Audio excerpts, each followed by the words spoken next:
پیارے بچوں، آئیے ایک شیر اور خرگوش کی کہانی سنتے ہیں۔ ایک جنگل میں سارے جانور شیر سے بہت پریشان تھے،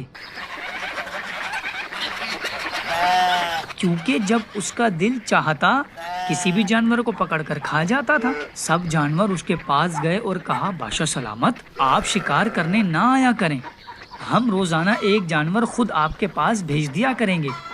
شیر نے جانوروں کی یہ بات منظور کر لی۔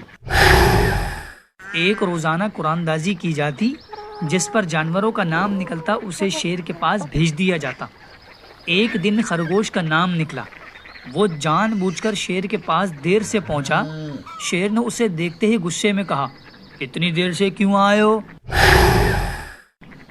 خرگوش بولا، ہم دو خرگوش آپ کے پاس آ رہے تھے کہ راستے میں ایک شیر نے ہم پر حملہ کر دیا اور میرے ساتھی کو پکڑ لیا۔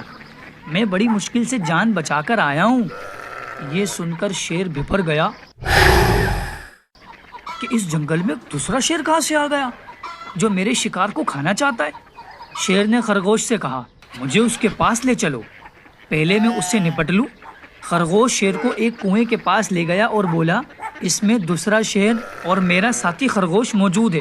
شیر غصے میں اندھا ہو چکا تھا۔ جب اس نے کنویں میں جھانکا تو اسے اپنا اور خرگوش کا عکس نظر آیا، جسے وہ دوسرا شیر اور دوسرا خرگوش سمجھ رہا تھا۔ اس نے دوسرے شیر کو ختم کرنے کے لیے فوراً کنویں میں چھلانگ لگا دی۔ وہاں دوسرا شیر کہاں تھا جو اس کے ہاتھ آتا؟